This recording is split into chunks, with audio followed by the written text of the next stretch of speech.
The Ardennes offensive began before dawn on December 16, 1944, when the stillness of the Belgian woods shattered under the thunder of German artillery, and thousands of shells crashed into American lines buried beneath snow and pine. In the scattered foxholes of the 28th Infantry Division and elements of the 106th, men jerked awake to a world already frozen stiff. Rifles coated in frost, boots rigid with ice, breath turning instantly to vapor in the dark. No one knew it yet, but they were about to fight through one of the coldest European winters on record, a brutal stretch where temperatures plunged to minus 20 degrees Celsius and stayed there for days. The cold crept into everything, into fingers and lungs, into rations, into the metal bones of the weapons the men depended on. For the first time in the war, the trusted M1 Garand, the 8-shot semi-automatic rifle considered the backbone of American infantry firepower, began to show signs of strain, not because the enemy had found a weakness, but because nature itself had turned against it. Private First Class Harold Meyer of the 110th Infantry dug his gloves into the frozen soil, trying to keep his rifle under his coat, pressed awkwardly between his chest and his parka. He had learned the trick the day before from a sergeant. Don't let the oil freeze. Keep the op rod warm. If your Garand gets colder than your hands, you're dead. Meyer hadn't believed him until that morning when he yanked the operating handle and felt it resist like it had been glued shut. Standard rifle lubricant, the same oil that had served them from Normandy to the Hurtgen forest, had thickened overnight into a sluggish paste. The rifle still functioned if he forced it, but the cycle was slow. Each metallic click delayed as if the weapon had grown old in the night. And he knew what that meant. A split second between shots, a misfeed, or a weak strike on a frozen primer could kill him before he even understood what went wrong. Across the front, officers shouted for their men to dry clean your rifles. No oil, no nothing. The order felt strange, almost sacrilegious. Soldiers had been taught since basic training never to run a rifle dry. But tests done earlier that year at Aberdeen Proving Ground had warned that in extreme cold, standard lubricants could freeze solid. The Ordnance Corps had developed Lubricating Oil Arctic, LOA, for such conditions, but only limited quantities existed in forward depots, and many frontline units entered the Ardennes with none. So men adapted the only way they could. They stripped their rifles with numb fingers. They scraped oil from the bolt, the op rod track, the follower arms, the piston, anything that moved. Some rinsed parts with gasoline, watching steam rise from the warm metal while their hands shook uncontrollably. Others simply held the rifles inside their coats as they marched, letting their own body heat become the only functioning lubricant. Sergeant Bill Garvey of the 28th described the routine later. You slept with your rifle like it was your wife. You woke up checking the op rod the way a man checks his own heartbeat. Meanwhile, the German attack grew fiercer. Panther tanks cut through the icy forests. SS Panzer Grenadiers swarmed the roads, and American units fell back under the crushing weight of the offensive. In the chaos, Garands had to work whether they were ready or not. On the morning of December 18th, near Hosingen, a platoon of the 110th Infantry fought a delaying action against advancing German armor. Snow sprayed around them as machine gun fire hammered the tree line. When Private Meyer fired his first clip, the rifle cycled slowly, almost reluctantly, but it fired. 8 sharp cracks cutting through the cold. When he reloaded, he slammed the bolt forward and prayed it wouldn't freeze between shots. It didn't. The rifle did what it always did when men needed it most. It kept firing. Yet the cold only deepened. Nighttime temperatures dropped below minus 22 degrees Celsius, and snowdrifts froze solid as concrete. The Garand's steel was so cold it burned bare skin. Men learned the hard way not to touch the barrel with uncovered fingers. More than one soldier left a layer of skin on a metal sling clip or trigger guard. The worst moments came at dawn, when rifles that worked for an hour before sleep suddenly felt sluggish again, the cold seeping into the smallest seams, the breech block sticking, the firing pin moving just a fraction slower. The enemy was terrifying, but the cold was relentless. Still, the Garand endured. Even dry, even frozen, even slowed by the coldest winter of the war, the Garand continued to deliver firepower far beyond what any bolt-action rifle could manage. German soldiers advancing through the woods were shocked to encounter American infantry who could lay down rapid, sustained fire despite the cold, a deadly wall of 8-shot clips cracking through the frozen trees. One German officer captured at St. Vith later remarked, "Your rifles sounded like machine guns in the forest." For the U.S. soldiers freezing in their foxholes, those words were proof of something they already knew. The Garand wasn't perfect in minus 20 degrees Celsius weather, but it was still the reason many of them were alive. As December pushed towards Christmas, the Battle of the Bulge grew into a cauldron of steel and snow, and the Garand, frozen, dry, stubborn, remained in the hands of every American holding the line. And soon, in the surrounded town of Bastogne, it would face its greatest trial yet. The deeper the German advance pushed into the Ardennes, the deeper the cold cut into the rifles that American infantry depended on.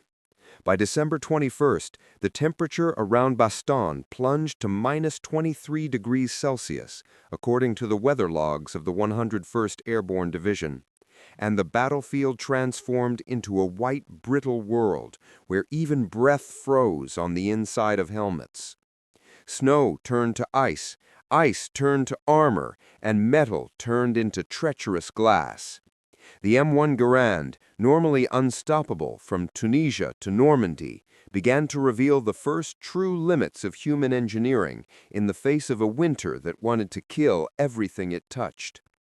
Private First Class Tom Red Callahan of Easy Company, 506th PIR, wiped frost from his eyelashes as he crouched behind a fallen pine.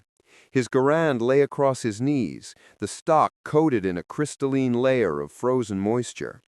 He remembered the briefing in Mormelon just days earlier. "Gentlemen, the rifle will keep fighting if you keep it dry. Oil is the enemy in this weather." But nobody had expected this. Snow so fine and sharp it worked its way into every seam of the rifle, melting for seconds before freezing again into tiny wedges that slowed the action. Callahan pulled the operating rod handle. It moved, but stiffly, grudgingly. He could feel the cold in the metal like something alive. The soldiers of the 101st were not alone in these struggles. Across the Ardennes, at St. Vith, Clairvaux, La Roche, Neuville, infantry squads battled both the Wehrmacht and the weather. Reports poured into battalion headquarters, sluggish cycling, delayed return of the bolt, frozen trigger assemblies. Yet almost every malfunction traced back to the same cause. Standard Oil LSA thickened into a gel at minus 18 degrees Celsius, turning the oprod track into a sticky channel that resisted each cycle. Soldiers who had cleaned their rifles by the book with a light coat of lubricant now found themselves punished for their discipline. Word spread quickly through foxholes. Dry rifles work better. Men stripped them bare, leaving the metal surfaces almost painfully cold to the touch. They rubbed graphite or powdered charcoal from shell casings into the bolt lugs. Some used gunpowder residue as a desperate dry film lubricant. A few received the miracle substance that changed everything: LOA, Lubricating Oil Arctic, an oil formulated to remain fluid down to minus 54 degrees Celsius, though quantities were limited and supply trucks rarely made it through the German encirclement. When LOA did arrive, ordnance teams applied it like holy water. One technician from the 801st Ordnance Company noted in his field diary, "Rifles treated with LOA cycled normally even at minus 20 degrees. Those with standard oil froze. Men begged for more, but we had only pints." Meanwhile, the Garand proved that design mattered as much as lubrication. Even when slow, it could still fire, its long-stroke gas piston hammering forward with enough force to overcome the partial freeze of the bolt.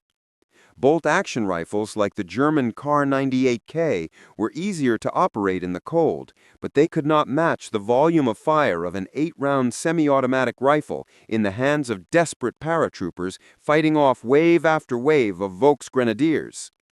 At Nouville on December 20th to 21st, Lieutenant Colonel Robert Sink's paratroopers held the line against elements of the 2nd Panzer Division. Snow blew sideways in sheets, bullets whistled, and fog thickened until the world became a shifting tunnel of white and shadows. The Garands barked back, rapid and relentless. One 502nd trooper later recalled, "My rifle was half frozen, but it still fired faster than any German rifle in that forest. I could feel the action slow down, but it never quit." In Bastogne, surrounded on all sides, the rifle became part lifeline, part burden. Men slept with them, not out of regulation, but out of survival. The steel was so cold it burned through gloves, so they held the rifles under their coats, letting the warmth of their chests thaw the op rod and bolt. Imagine cuddling a block of ice, except the ice can save your life if you keep it warm. Private Callahan joked darkly on December 23rd. When the Germans sent their surrender demand on December 22nd, demanding Bastogne lay down arms, Brigadier General Anthony McAuliffe, acting commander of the 101st, famously replied, "Nuts." But the reality in the foxholes was harsher. The men had almost no artillery shells left. Food was rationed, medical supplies were gone, and many rifles, though still functional, cycled slowly or painfully. Yet they kept working. On December 24th, outside the village of Champs, a squad of the 502nd held off a German probing attack at dawn.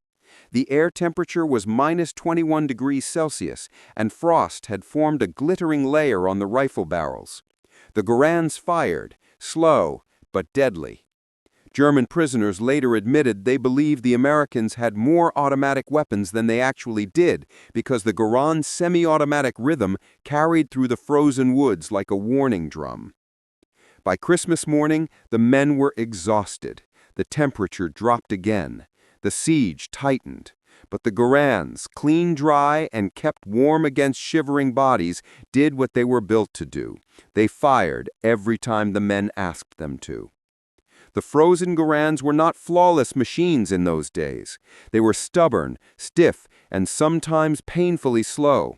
But they remained the backbone of every foxhole, every roadblock, every stone wall where American infantry refused to yield.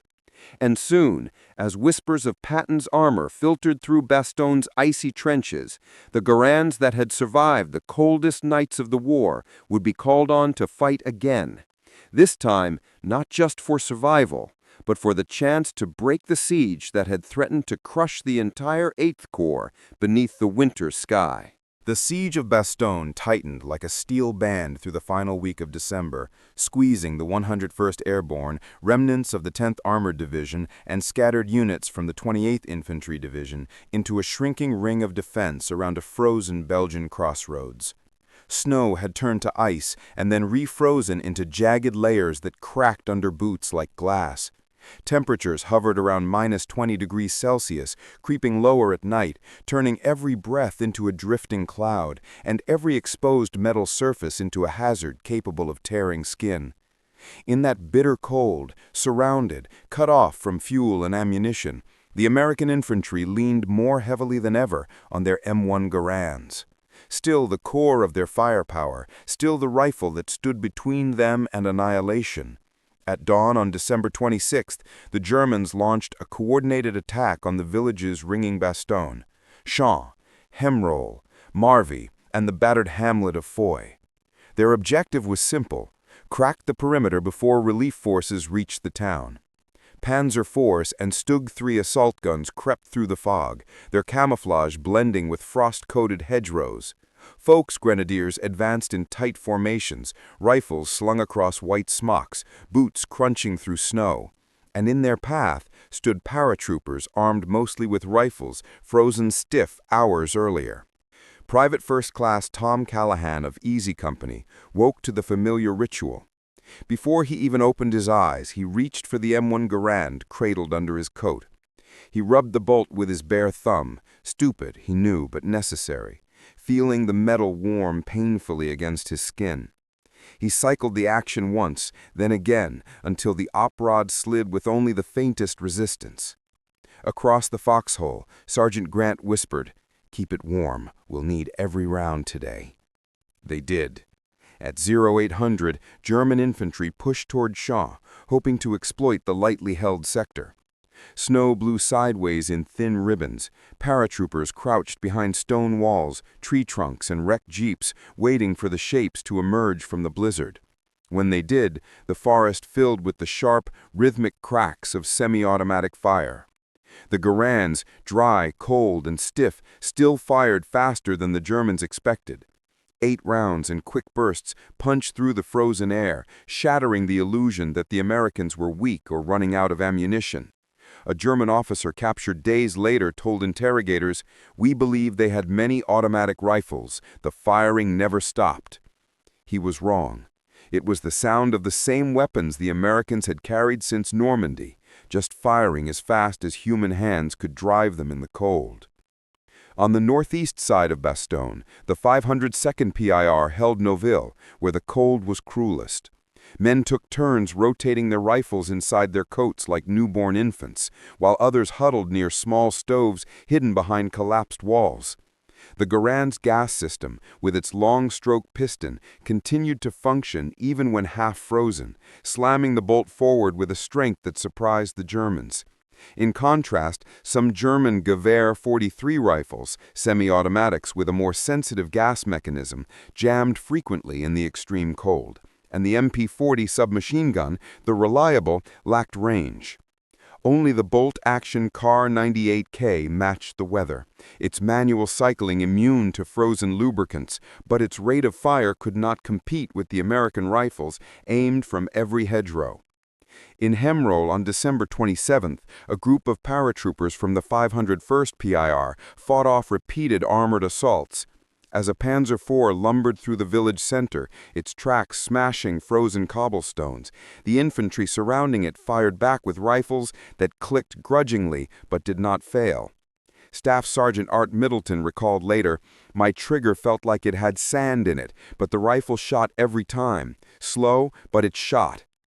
When the tank finally withdrew under artillery fire, Middleton realized he had gone through 4 clips, 32 rounds, without a single malfunction. Yet the cold demanded a price. Soldiers lost skin, nails, and in some cases entire fingertips while maintaining their rifles. Private Sam Walters of the 32nd Glider Infantry tried to clear his trigger housing after a night patrol and tore a blistered chunk of flesh off his thumb. He wrapped it in a bandage and kept firing anyway. "Better my thumb than a jam," he told his squad leader. Others were less fortunate. Some men who attempted to disassemble rifles barehanded in the open air suffered frostbite so severe that evacuation became necessary, though few were willing to leave Bastogne while the siege continued. Meanwhile, the Garand proved one more critical advantage, its en-bloc clip system, though loud and sometimes demoralizing when it pinged empty in close combat, allowed rapid reloading even with numbed or gloved fingers.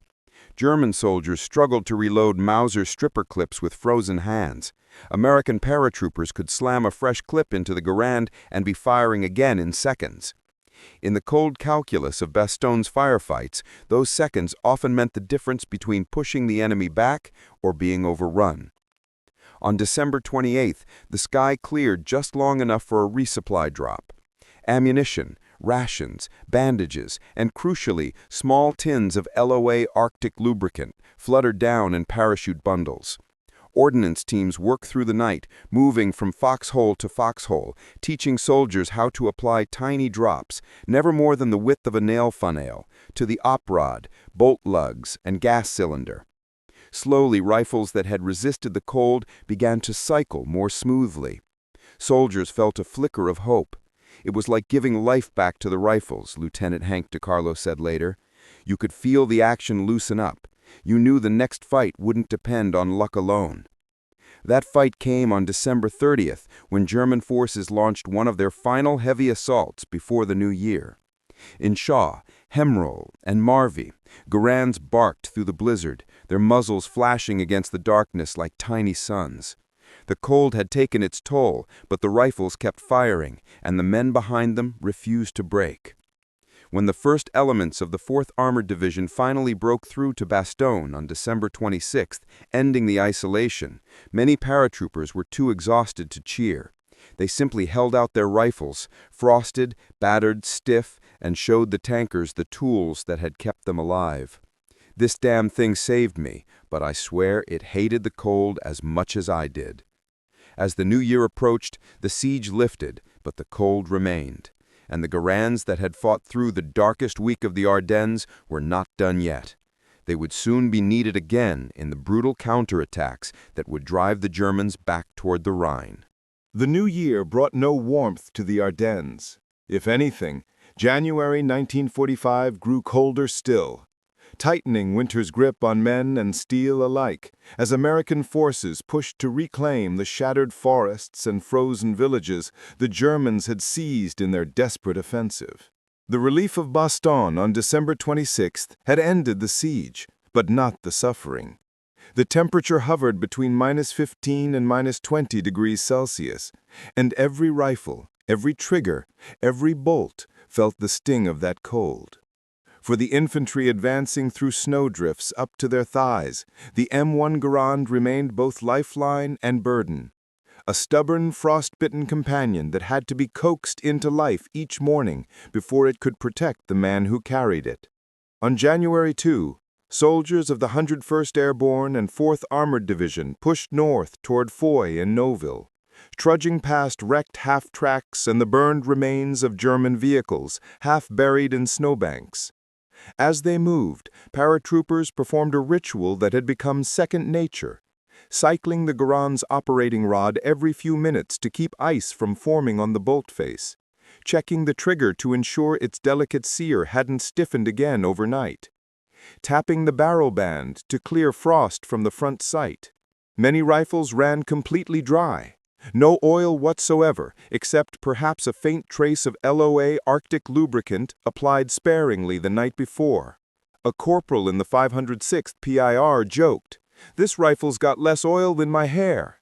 But the truth was deadly serious.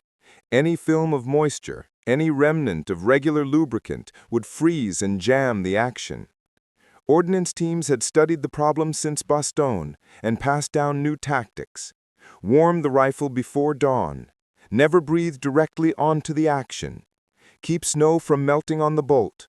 And if frost formed inside, strip the rifle behind shelter and warm it beneath your coat. Soldiers adapted with the ingenuity of men who had no choice. They placed their rifles near potbelly stoves in barns and cellars, rotating them like bread on a griddle. They used charcoal from burned-out houses to dust the bolt lugs, creating a dry film lubricant. They tucked the buttstock under their armpits as they marched, letting their own body heat seep into the steel. And through this blended discipline and desperation, the Garands kept firing. During the bitter fighting for Ricagny and Cobru, January 3 to 5, the 502nd PIR encountered pockets of German resistance supported by machine guns dug into snow-covered hedgerows. As the paratroopers advanced, their Garands cracked through the freezing air, slower than in France, each shot separated by a faint mechanical hesitation, but the rifles still cycled. Sergeant Fred Mitchell remembered watching a German machine gun nest fire through a hail of ice and sleet. "I thought my rifle was going to freeze solid," he said later. "But I eased the bolt forward, squeezed, and she fired. Then she fired again. That's all that mattered." Meanwhile, to the south, the 35th and 80th Infantry Divisions fought to secure the Arlon-Bastogne highway, clearing German rearguards out of snow-choked villages where windows were shattered, barns burned black, and every doorway hid a rifle barrel. In these close-quarters fights, the Garand's semi-automatic fire gave American squads a crucial edge. German grenadiers with K-98Ks fired carefully aimed single shots. Americans responded with rapid 8-round bursts that pinned the enemy behind churned snow and ruined masonry. One platoon leader described it as winning by warmth. Not warmth of weather, but warmth of steel. If the rifle was warm, we survived. If the rifle froze, we didn't. On January 9th, during the struggle for Flamirji, a blizzard swept across the front with winds sharp as knives. Visibility dropped to a few meters. Men could barely see their own boots.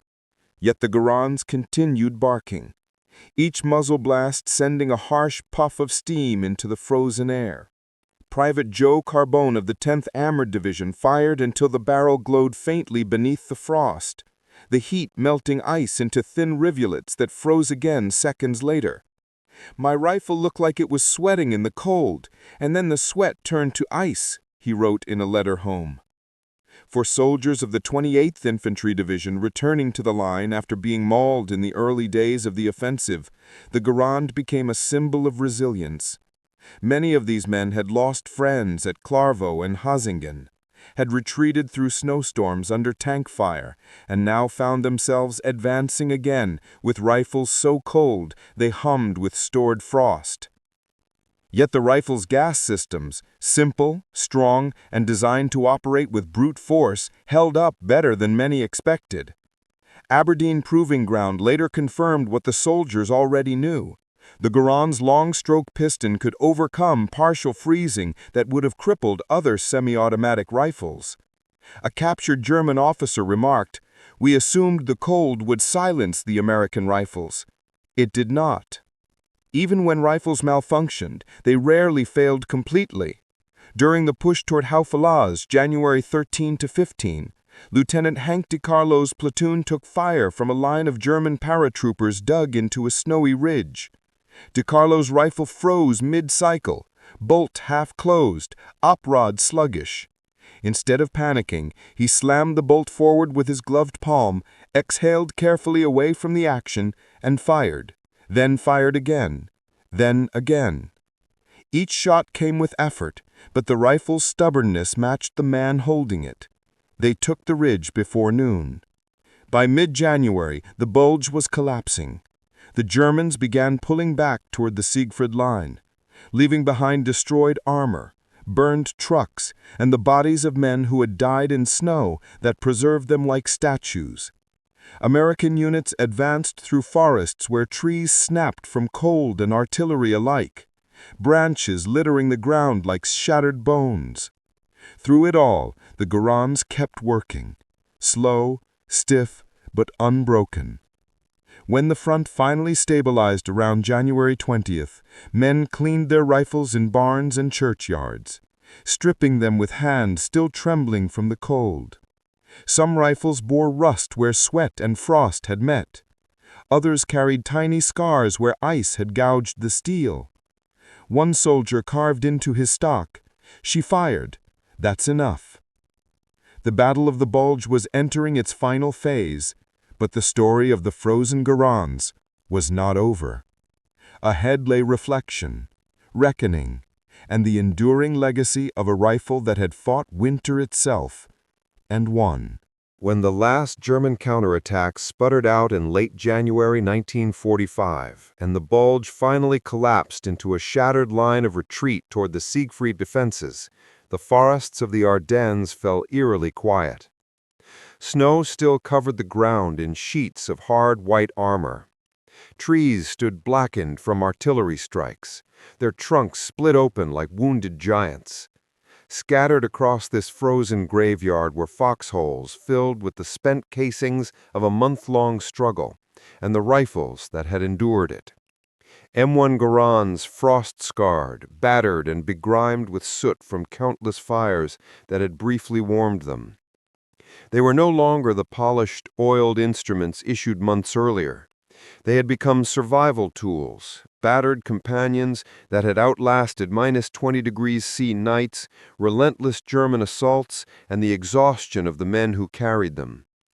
After the encirclement of Bastogne was broken on December 26th, the 101st Airborne held the town another 4 weeks, fighting in cold so intense that breath crystallized in the air and the edges of wool coats turned white with frost. The siege had ended, but the winter had not. Men emerging from their dugouts looked older than their years. faces gaunt from cold, eyes hollow from sleepless nights listening for tank engines in the snow.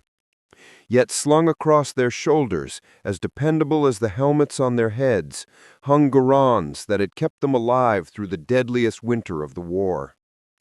On January 25, 1945, when the U.S. First Army officially declared the Ardennes offensive ended, an ordnance inspection team moved through the positions of the 101st near the villages of Récagne and Foy. Their notes, later preserved in after-action reports, described rifles with frozen grease thickened into amber-colored crusts inside the trigger housing, gas cylinders stained with soot and frost, operating rods worn shiny from being repeatedly cycled by hand in sub-zero temperatures, and bolts that bore the faint scoring of ice crystals that had formed and shattered through weeks of exposure. Yet most rifles had continued to function, a testament not to perfect engineering, but to the sheer will of the soldiers who refused to let them fail. In the barns and cellars where men now cleaned their weapons for the first time in weeks, the stories emerged.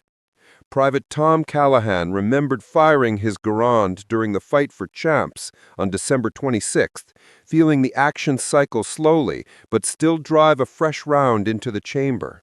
"He talked to me," he said later, "just not as fast as before." Sergeant Grant of Easy Company described using the warmth of his own chest to thaw the bolt during the pre-dawn patrol. A glider infantryman from the 327th confessed that he slept with his rifle so close that its cold metal pressed against his cheek. "It was like hugging a frozen shovel," he wrote, "but I woke up alive." In every story, the rifle was not an inert tool. It was a partner in survival. Meanwhile, high-level ordnance officers compiled lessons from the battle. Aberdeen Proving Ground had already demonstrated the problem months earlier. Standard lubricants froze around -18 degrees C, turning to wax and choking the rifle's moving parts. But the bulge had proved something more important. Even without lubrication, even dry as bone, the M1 Garand could withstand cold that would have crippled more delicate mechanisms. Its long-stroke gas piston slammed forward with enough force to hammer through thin layers of ice, and its sturdy action had enough inherent mass to keep operating in temperatures utterly hostile to machinery. In contrast, the German G43 semi-automatic rifle struggled in the cold, its short-stroke gas system freezing more easily.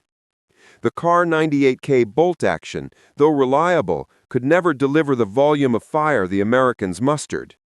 In the frozen firefights of the Ardennes, firepower mattered, and the Garand delivered.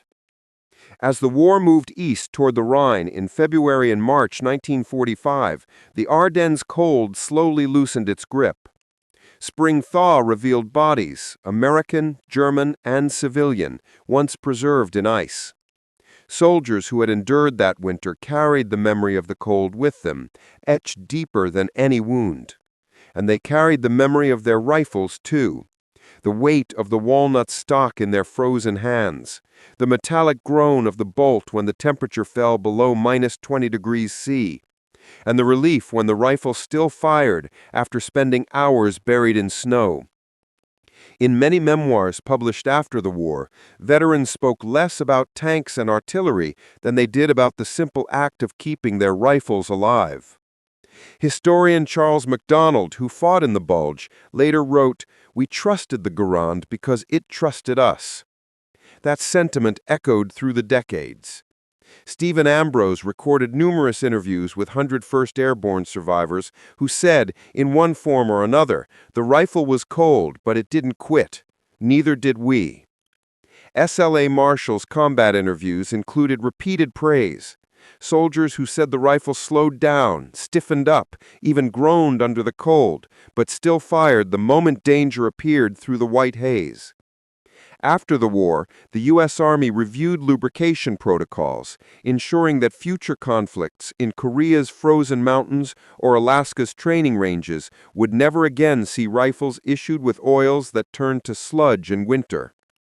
The Garand itself fought on through Korea and into the arsenals of dozens of Allied nations, outlasting the men who had depended on it in the Ardennes. Many rifles bore the scars of that frozen month, tiny pits from frost corrosion, dents from being slammed against boots to break ice loose in the dark. But each was a reminder of a fight where cold was the enemy as surely as the Wehrmacht. Today, in museums like Bastogne Barracks or the National Infantry Museum, Garands from the Ardennes sit behind glass, silent, dark, unassuming. Visitors see a rifle. Veterans see a memory. The sound of the bolt slamming home on a night when everything else froze, the flash of muzzle fire in a blizzard, and the relief when a rifle that had slept in snow for hours still answered the trigger. The Garand did not win the Battle of the Bulge alone, but in the frozen foxholes of Bastogne, in the snow-choked forests of Foy and Noville, in the icy ridges north of Houffalize, it proved something essential. Even when the cold stole feeling from fingers, breath from lungs, and hope from hearts, the rifle still fired. And because it did, so did the men. They endured together, man and weapon, against the coldest winter of the war.